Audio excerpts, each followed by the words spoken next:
Hayao Miyazaki is one of the most successful and most acclaimed anime masters ever. His films are very popular, widely successful, critically appreciated. And personally, I've loved many of his films. And sometimes we say, well, it's because it's visually beautiful or because it has some kind of depth. But I've always thought there should be more reasons behind the success and acclaim of Miyazaki, and this is why uh, I've dedicated this episode of the Prometheus Shot to talking about Miyazaki's art, and what I think are reasons for this success, trying to decipher the DNA of Miyazaki's creativity and Miyazaki's individuality. So, first, the stories. Uh, the stories of Miyazaki are very powerful ones. They start from an individual place, but it's not really very individual because there is a cultural depth to it as well. And starting from this individual and cultural place, it explodes into universal acceptance by tackling themes that are relevant to many of us, to all of us. Um, it embodies different elements, starting from this authentic and unique voice, but it also has extreme richness. And the richness is not just visual richness, there is a philosophical, emotional richness and texture. When we talk about success, as we've done before, we can talk about success as commercial, but we can talk about it also as cultural, as influence on others. And Miyazaki's work has influenced other animators. It influences current existing animation schools very deeply. Miyazaki creates magical worlds that seem to be alive in and of themselves. They grow on their own, so to speak, and we will explore what that means. But you can feel this watching one of the films. He has a unique philosophy that blends the magical with the real, and some call it magical realism, but we can feel the magic being part of the world. There is an interesting theme here, which is the human versus the computer, and how this plays into the success and the popularity of Miyazaki's work, and we'll discuss that when we talk about creativeness. The third point is about the emotional resonance of Miyazaki's work. They feel emotionally touching, these films. Some of the popular films, some of the ones I prefer, uh, include Spirited Away, My Neighbor Totoro, the Boy and the Heron, The Wind Rises, Porco Rosso, and so on. All of these films feel emotionally very deep, very relatable somehow to us. And this is quite interesting, taking these themes that are individual and cultural as a starting point and making them universal. It has They have a celebration of the mundane, of the regular, of the everyday moments that shape us and that actually carry the magic of the world. There are subtle interactions and subtle relationships everywhere in the content and in the style. So what we will do over the coming three sections, uh, we will try to explore different elements explaining the success of Miyazaki, the wide acclaim of Miyazaki. But we will do that, we will try to understand that through the awareness, intent, creativeness spiral, which is the central framework, the central theme of the Atlas of Worldly Wisdom.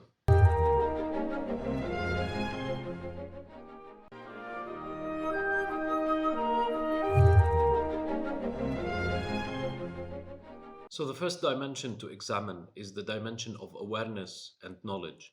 And this dimension in particular is very closely related to the themes of understanding, of appreciation of the different factors, elements, and personalities here. And it is frequently said that Miyazaki's protagonists are strong, inspiring, and so on. But what's interesting is that we can look at the antagonists in some of these stories, and they are very interesting as well, because this relates also to the theme of uncertainty related to understanding and knowledge. So some of the characters in Miyazaki's films, some of the antagonists, you might assume they are evil, but if you think deeply about it, you start discovering a nice depth a texture, an interesting background that sort of makes the character more complex, makes the character multidimensional, and you can start to understand their motivations. And evil doesn't remain evil, right? Think again. This thing that you consider to be evil is just somebody with different motivations. Examples here are Yubaba and Lady Eboshi. You might think they are evil, but deeply they are not. And here we can link to the discussion we had about Wade in episode 2 when we were talking about the three body problem. We have this character that feels evil to us, but in reality, they're just trying to get their own thing done, right? And not to get too philosophical here, but every act of creativity is an act of individuality, and it has that tiny atom of evil into it, right? You feel sometimes with Miyazaki that there is a full story that has no antagonist, right? And this is part of the emotional richness of the texture of some of these films. It's not just a top down structure of a story that has a good person, a bad person, and they battle it out and we have a result, right? No, there is something else. There are all these characters that are all developing and growing in their own different ways. I remember feeling the same uncertainty, complexity about some of the characters in Spirited Away as well. And this relates to another point, which is the genre illusion. And here we encounter uncertainty and complexity again. So, what kind of genre would you put some of these films under? And it doesn't fit nicely under any of the categories. And you might argue that, well, this is what great art should do, right? What great achievements shouldn't fit easily under pre-existing categories. And so again, here we are avoiding this top-down breakup of the world, top-down categorization of the world. Instead, there is a very organic, complex, and uncertain way of looking at it. Another important theme in the knowledge, in the awareness part of trying to understand Miyazaki's success is how his themes, his characters, his morals evolve from the local to the universal, right?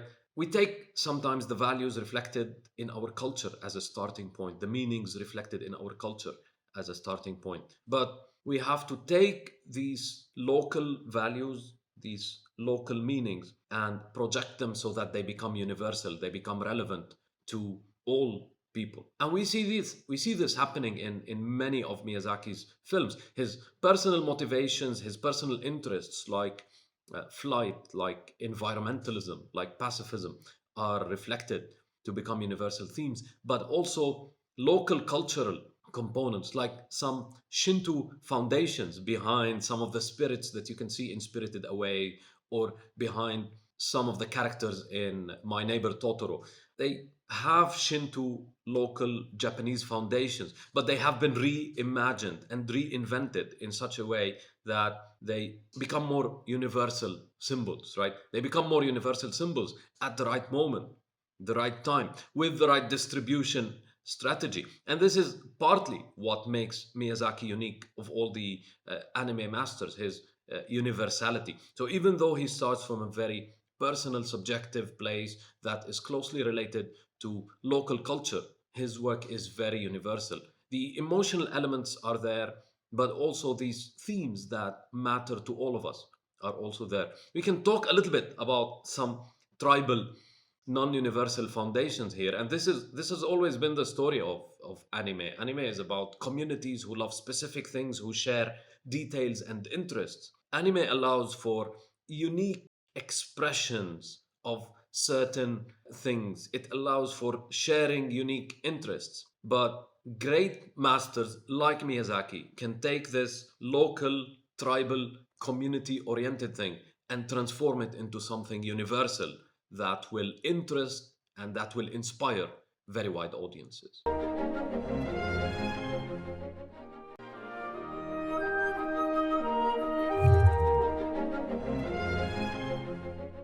So, the next theme I want to talk about in this exploration of Miyazaki's work is intent. And intent means this blend of individuality, planning, and vision. And one of the things that make Miyazaki's work, Miyazaki's art, so special is his unique vision that blends the real and the magical and that connects the individual to the cultural to the universal. And so the first point here is about individuality, the love and soul of things. And this is reflected many times in his work, in the style, but also in the content. So there is a very strong, authentic, personal voice. It feels personal, it feels very human. There are these themes that are unique to him, that are unique to his personality, his passions. These include the love for flying, the beauty of the countryside, the themes of pacifism, environmentalism, anti war. And they are always present, always reflected, the importance of childhood and its founding moments. So, this individuality is strongly present throughout his work, this unique vision.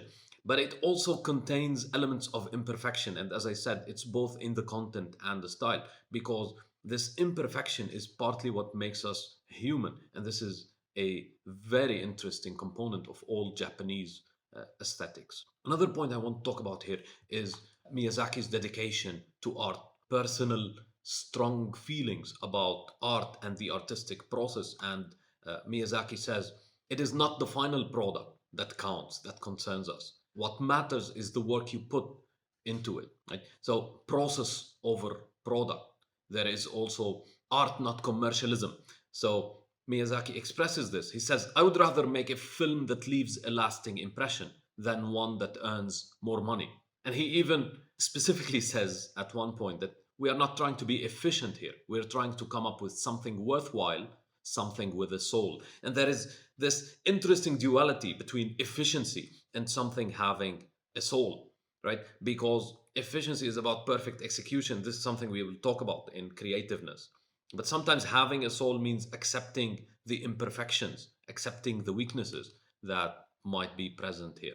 And this takes me to my final point in this discussion on intent, which is the concept of ma. And this is an important concept in philosophy. It's present in Buddhism, it's present in Japanese and Eastern Asian aesthetics a lot. The concept of ma is about the power of this gap or pause or space, right? It is the space you take to breathe, to take something in, to pause and observe the world and just absorb it, right? You hold back, you accept whatever is happening. And this is frequently present in all of Miyazaki's films. You see it. Sometimes there is a zoom on the grass, or sometimes there is this stop and contemplation of the image of a cloud. Sometimes the characters just stop there. There is this silence. Might feel to you as uncomfortable or awkward silence. But this silence or stop or gap or space is pregnant with possibilities, as we saw. So you take the world in. There is this beautiful scene in Totoro where they stop at the train station and you feel the whole world stopping. The train ride in Spirited Away is another example of this gap, of this stop. As I said, the scenes zooming on the grass and on the clouds. And so this stop, this space, the ma, the concept of the ma, the pause, the gap, where you take everything in and you balance your inner creativeness with the knowledge and with the awareness of the world. This is the point of intent in the intent, awareness, intent, creativeness triple spiral, as we talk about it in the Atlas. This moment of intent in which you balance everything, you balance your inner passions, desires, and your knowledge of the world in order to form this vision and to form this will, so to speak, right? This will, this integration of everything.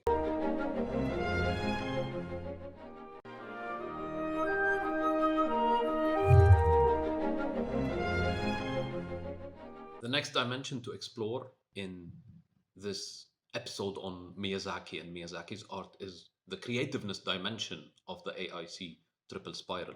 And creativeness is about the implementation, the processes, the actions, the habits that bring something into the world. And we will try to think about what makes this a great work by looking at these dimensions. Why is this creative? And we can start with Miyazaki's unique approach to the development of the story itself. Okay, so Miyazaki prefers a certain form of organic development of the story. He actually starts from visuals.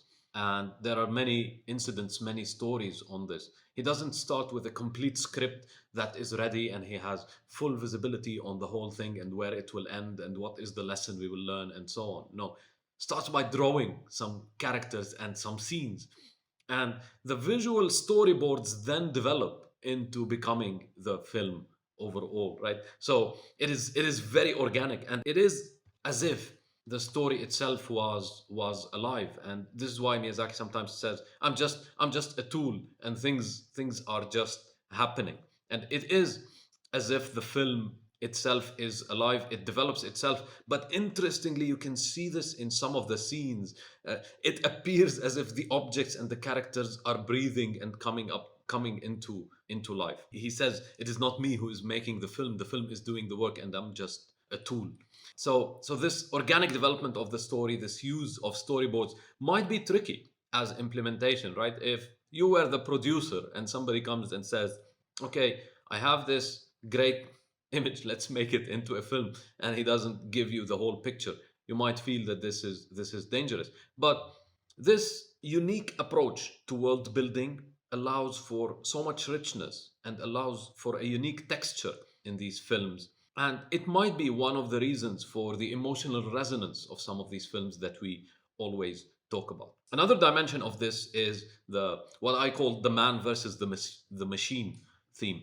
Miyazaki insists a lot on drawing by hand, and this is one of the key defining characteristics of his work. He says, do everything by hand, even when using the computer. And again, this focus on the importance of the craft, using your hand, is a defining characteristic for a number of reasons. One, it allows for more authenticity. And Miyazaki believes this. Miyazaki believes that animators should be reflecting their soul, their spirit. He uses these words when drawing the images themselves. And this could be related to the theme of imperfections, right? The imperfections reflect part of the creator's soul in the work of art. There is more authenticity that is reflected in this. It becomes more labor intensive, right? The process becomes more difficult, and you as a creator become more engrossed into the details. And this is part of the creative process, part of the organic creative process that defines Miyazaki's work. And again, it might be one of the reasons behind the strong emotional resonance in some of these films. Miyazaki himself has become sort of a symbol of resistance with this attitude of insisting on hand-drawn imagery. And here we might ask a question: does it really take away from the author's authenticity or from the creator's authenticity if they use technology too much? Miyazaki actually says something about this. He says, the world isn't just made of technology or big ideas. And this is very relevant to our discussion on detail and texture that defines creativity. So he says the world isn't just made of technology or big ideas, it's the small things, the wind, the trees, a child laughing, that matter, right? And so this labor intensiveness is part of what Miyazaki defines as creativity. And he says if you don't spend enough time working on what you love, you will never truly master it. One more point here, talking about implementation, is the importance of distribution, the importance of marketing for the success of some of these things. And I read something a couple of weeks back, and it said basically that true art doesn't really exist. It's all very subjective. It all boils down to distribution. This is something very interesting and deep to consider. And Spirited Away, which is the film that succeeded the most commercially out of all Miyazaki's work. And incidentally, I don't think it is necessarily the best. I don't know if we can say the best, but it succeeded the most partly because of a partnership with Disney. That a Disney executive, which was the Pixar co-founder, Lasseter was his name. He supervised the creation of a high quality English dub and the distribution of this film in America. And this sort of facilitated the success of the film. The film got a lot of acclaim. It is really beautiful, and it got a number of awards, including at the Berlin Film Festival, and it got the Academy Award. And so, after this film, Miyazaki became more accepted, more successful, right? But here we can reflect on this non-linear nature of success. Sometimes it waits for the right moment, the right conditions, and we know that in the early 2000s, anime was really taking off with Dragon Ball and all of these other popular series, Pokemon. And so maybe it was the right moment and it achieved this huge success, partly also because of the partnership with Disney, which highlights the importance of good distribution, good marketing, and using the existing models and frameworks to reach the wider audience. And we always talk about universality when we talk about Miyazaki. A final point here, and this is a recurring theme for us, what I call work is life. And this couldn't be more obvious than in the case of Miyazaki. We said that he prefers handcrafted, detailed work of the artist. Right? This makes everything labor intensive. Miyazaki himself was involved in all aspects of his film, going into all the details. Again, a very labor intensive endeavor. And finally, the funny story of Miyazaki's continuous retirement, right? He always says, "This is my last film, I will retire," and then comes back for one film. He does it again and he does it again. And so he's not really quitting, right? And all of this highlights the value of this work and how this work itself, because it's so closely related to the soul of the artist, the soul of the creator, doesn't really end.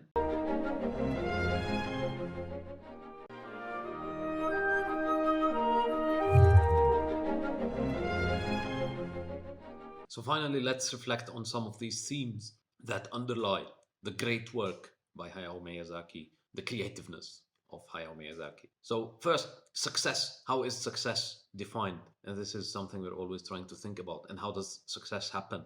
So first we have commercial success, and we saw that commercial success really happened for Miyazaki with the creation, with Spirited Away and the wide success of Spirited Away, the big commercial success, so to speak. But he has been an influence, a cultural influence, since the founding of Studio Ghibli and all of the previous films. It just so happened that the mainstream audience was acquired at that particular point. And so his influence on animators, his influence on animation schools is also a component in this, the widespread influence. But his story is not just about success, because we can look at where does this success come from, and it is clearly and beautifully reflected in this story. First, the concept of creativity that starts from a unique place, which is between the individual and the local, right? An individual interpretation of culture, and so an individual interpretation of a specific group of values. But this individual interpretation is projected into the universal,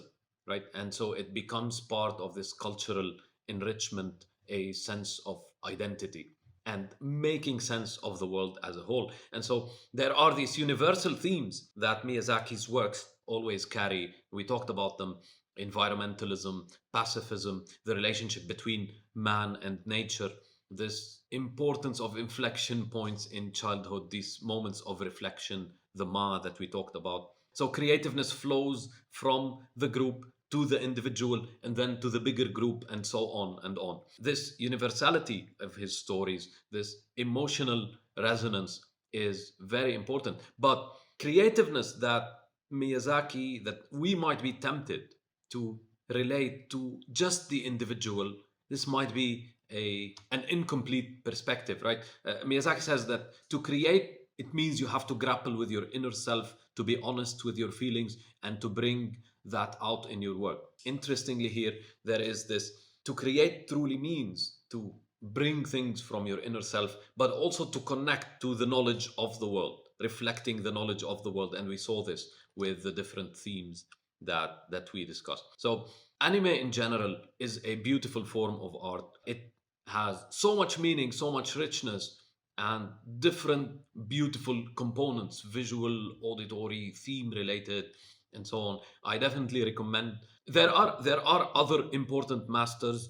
We might talk about some of them later. We can mention Tezuka, who's the founding father of this. We can mention Satoshi Kon, who is the ultimate authority in psychological thrillers in anime. Isao Takahata, who is the co-founder of Studio Ghibli with Miyazaki, and he is the creator of the beautiful film Princess Kaguya. And we can talk about Mamoru Oshii and others. All of these have left an amazing legacy. I recommend you check them out and you check some of the films by Miyazaki in this list, and I hope you like them.